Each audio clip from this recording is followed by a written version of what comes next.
Então, voltando aqui novamente para essa pirâmide etária aqui, né, do Brasil, você vai perguntar, então, professor, como é que o governo vai conseguir pagar a nossa previdência quando a gente estiver velho? Ele vai tomar uma saída, né? Ele vai ter que adotar as saídas, e as saídas existem, ou seja, ele vai deixar tu se aposentar quando você atingir os 80 a 84 anos. Por quê? Porque nesse caminho aqui a quantidade de pessoas vai diminuindo porque elas vão morrendo, tá certo? Então, quando você olha para essa faixa aqui, que a gente está olhando de 80 para 89, opa, essas pessoas vão se aposentar com essa idade. Ah, ainda tem muita gente aqui para pagar a aposentadoria delas. Esse é um fato. O outro fato é estabelecer uma distância muito grande entre um salário de um aposentado e um salário de alguém que vai estar nativo aqui. Certo? Então, os mecanismos existem. O governo resolve o problema dele, mas ele não resolve o seu problema quando você quiser se aposentar, estiver velho e doente. Porque é isso que vocês têm que entender. Toda discussão que a gente faz aqui é estatística. Existem pessoas com 80 anos extremamente saudáveis? Existe, mas é uma minoria. É a mesma coisa de quando a gente falou sobre o curso. Para quem esse curso? Ah, eu olhei essa informação é importante, mas eu acho que não vai acontecer isso não. É o seu pensamento. Então, o que é que eu digo com isso? É que esse curso, entender finanças e os impactos que as finanças vai trazer na sua vida, isso não é para todo mundo. Tá certo? Então eu sei que um curso desse e essa preocupação que a pessoa vai ter com finanças, de acumular capital, fazer seus investimentos e montar patrimônio, é para poucas pessoas. Né? Porque é estatístico também. Então, alguns de vocês vão entrar aqui. O professor deu alguma dica de investimento, eu vou ficar rico com alguma coisa? Não, não, vou deixar essa conversa fiada para lá. Né? Aqueles que decidirem adotar, entender essa relação com o dinheiro, né? Fazer uma poupança, fazer os investimentos da forma mais correta possível, com certeza vai ter um resultado mais satisfatório lá na frente. Porque a primeira pergunta que você faz, professor, tudo bem, eu tenho aqui meus 20 anos, mas quem disse é que eu vou chegar aos 80? Pode ser que eu morra antes, estou juntando dinheiro e perdi, foi vida, porque você ainda atrela a sua felicidade a gastar dinheiro. Você atrela a sua felicidade a consumo.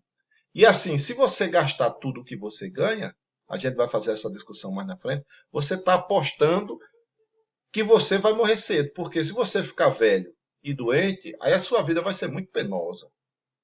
Tá certo? E essa parte da vida aqui, por incrível que pareça, isso aqui vocês vão perceber depois com o tempo. É um período de vida longo. Assim como é a nossa juventude, quando a gente é criança, né? Os dias são mais longos, por quê? Porque nós não temos atividades. Nós vivemos um dia. Nesse meio aqui, os anos parecem curtos, os dias parecem curtos. Por quê? Porque nós temos atividades profissionais. A gente passa o dia trabalhando, né? Profissionalmente, se deslocando para o trabalho e resolvendo o problema, então a vida passa rápido. Quando chega aqui, depois você se aposenta, a vida volta a ser lenta. E muito lenta. Os dias passam a ser mais longos. Tá certo? Aí, claro que vem aquela pergunta, professor, tudo bem, eu entendi, né? Mas eu junto o dinheiro e eu tenho meus investimentos. Eu poupo, eu tenho dinheiro na poupança. E aí você vai ver, né, que nós vamos aprender ao longo dos cursos, que poupança é um péssimo investimento. Então você vai ver que a população brasileira como um todo, ela investe na poupança, ela coloca dinheiro na poupança. E ela nunca saiu do lugar. Você consegue fazer um colchão de patrimônio ali que te deixa a vida mais tranquila para você viver sua vida, mas ela não melhora, não consegue melhorar a tua vida. Por quê? Porque a remuneração da poupança, ela remunera abaixo da inflação. Então, o teu poder de compra ele vai sendo diminuído ao longo que você vai deixando esse dinheiro na poupança. E, professor, quer dizer que eu não vou botar o dinheiro na poupança de forma alguma. Nós vamos ver lá no curso de investimento no mercado financeiro que poupança é importante. E você deve ter uma parte de capital na poupança. Todo investimento tem a sua finalidade, mas poupança é um péssimo investimento para a construção de patrimônio. Você não consegue construir patrimônio. Por quê? Porque ela sempre remunera abaixo da inflação.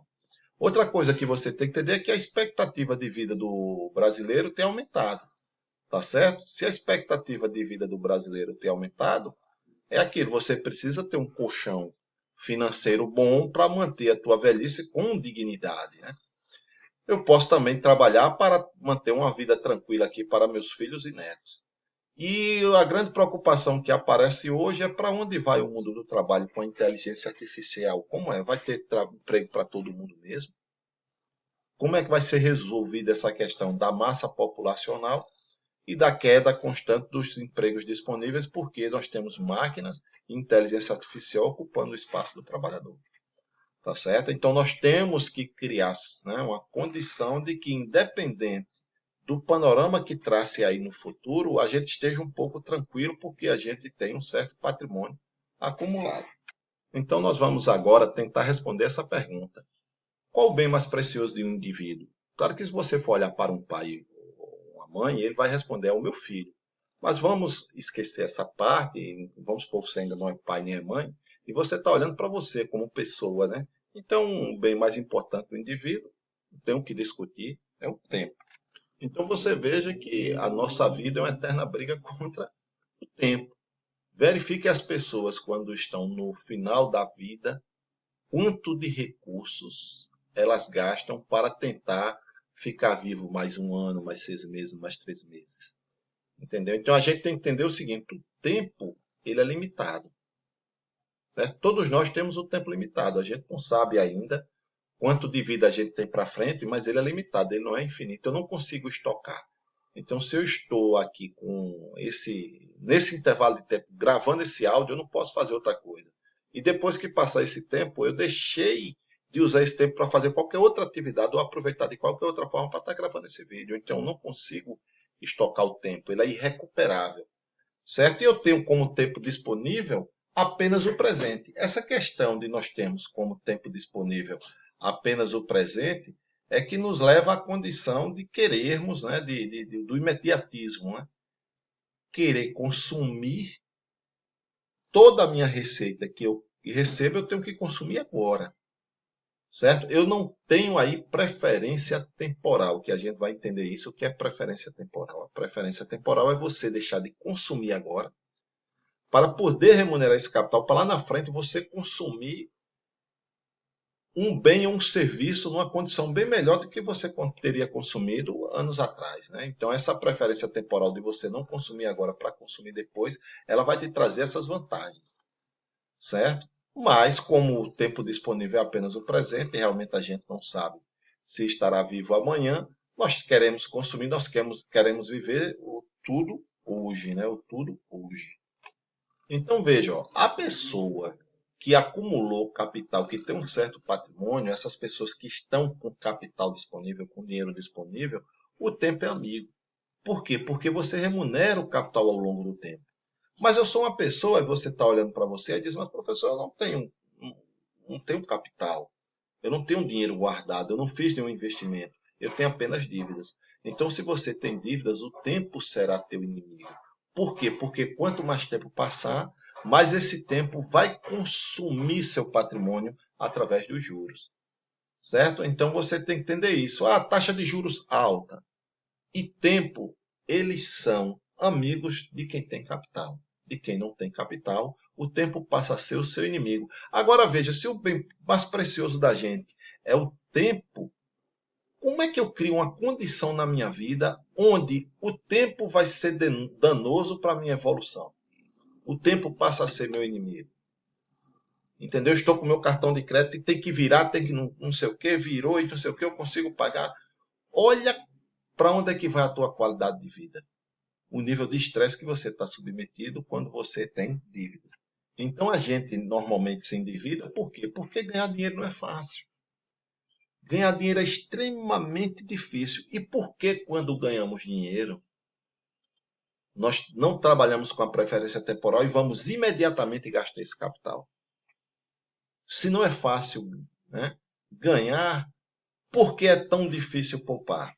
Se você teve muito esforço para ganhar algo, você deveria ter o pensamento de que, poxa, eu preciso guardar um pouquinho desse meu ganho para que eu possa ter um benefício futuro lá na frente, para que eu possa usufruir do tempo. Então, é essa preferência temporal que enriquece as pessoas, né? Porque nós temos a pergunta, né? Por que algumas pessoas são ricas? Então, é como você está na internet hoje, for olhar, alguém diz que é porque nasceu rico, né? pessoa já nasceu rico, é opressor, é isso, é aquilo. Então nós temos os pensamentos de só é rico quem recebeu herança, né? Eu preciso ganhar na loteria, então se eu pegar um exemplo, eu conheço pessoas que jogaram a vida toda, que se ao invés de jogar em cartões de loteria, essa pessoa tivesse feito os investimentos, ela já teria um bom prêmio de loteria, certo? Eu estou dizendo isso que eu tenho familiares nessa situação, que pelo volume que ele jogou a vida toda, a pessoa jogou a vida toda, hoje ele teria um bom prêmio de loteria, com certeza fazendo bons investimentos. A ideia é que algumas pessoas são sortudas, né? Conseguem o capital na sorte, e a gente vai entender que investir no mercado financeiro não requer sorte, requer conhecimento. Você tem um certo conhecimento, coloca seu capital lá e o tempo vai fazer o trabalho. Que para você ganhar dinheiro também você acha que você tem que ser extremamente inteligente, isso é uma bobagem. Tá certo? Então, eu posso investir no mercado financeiro de forma fácil, escolher investimentos fáceis de investir, colocar meu dinheiro e dormir tranquilo, com certeza. Ter salários astronômicos, né? Então, é o que a gente tem que entender. Quando a gente fala em salário astronômico, a gente ainda está atrelando riqueza a ter capital. E depois você vai ver que não, que ter riqueza não é apenas ter capital. Tá certo? Há prazeres na vida que são bem maiores do que você ter uma riqueza. Por exemplo, um indivíduo tem um salário astronômico, tem um bom patrimônio, é rico, mas todo dia ele tem que acordar às 5h30 da manhã porque ele trabalha, porque ele tem uma empresa para tocar. É totalmente diferente de outro indivíduo que não acorda no despertador, ele dorme até a hora que ele quiser, tanto faz ser uma segunda, uma terça ou um domingo. Ele acorda na hora que quiser e faz as atividades que quiser durante o dia. Então, o que é que você entende aí como riqueza? Né? É a pessoa que tem essa chance de dormir e acordar na hora que quiser, ou o indivíduo que é acordado pelo despertador, já numa velocidade maior do mundo para poder trabalhar. Certo? A ideia de que só artistas e atletas de sucesso, né? Eu preciso ser muito bom em alguma coisa, ter sucesso, né? Ser conhecido para poder ganhar dinheiro. Não. E a última é a questão de ser mesquinho. Uma das coisas de quando você começa a investir no mercado financeiro é que mercado não é espaço para pessoas mesquinhas. Certo? Tanto é que, se você for olhar, as pessoas que acumularam muito patrimônio no mercado financeiro são as pessoas que mais doam capital. Então, por exemplo, eu me lembro que em 2018 teve o rompimento da barragem de Brumadinho da Vale e teve um fundo de investimento que ele ganhou rios de dinheiro com a queda da ação, né? Que ele tinha feito um movimento de opções. Os investidores que faziam parte do fundo, eles ganharam dinheiro, mas as pessoas que operam o fundo, elas também têm um ganho em cima de desempenho, só que as pessoas não aceitaram esse ganho. Elas disseram, olha, foi um ganho feito em cima de uma tragédia, a gente não quer esse dinheiro. Eles fizeram um cheque e doaram, né, para as famílias das pessoas atingidas pelas barragens. Certo? Então, o mercado financeiro, ele é mais para abrir sua cabeça para essa relação com o dinheiro e você entender a importância do dinheiro, que é melhorar a sua vida, tornar a sua vida mais tranquila e ajudar as pessoas, aquelas que realmente precisam, num momento que precisa, do que estar gastando e consumindo. Entendeu? Felicidade e riqueza não tem nada a ver com consumo. Então já ouvi uma frase importante que é aquilo. Se você ganha 10 mil reais, mas vive com 2, você é rico. Agora, se você ganha 30 mil reais e seu padrão de vida é de 40 mil, então você não é rico, porque você não consegue manter o teu padrão de vida. Tá certo? Então a gente tem que entender, começar a entender o que é riqueza para você. O que te traz felicidade. Eu costumo colocar como exemplo você chegar no final do ano e você olhar para o seu ano e lembrar dos melhores momentos daquele ano. Quais foram?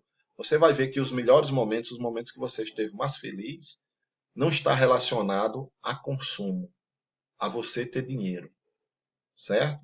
Vamos fazer essa discussão um pouco mais na frente também.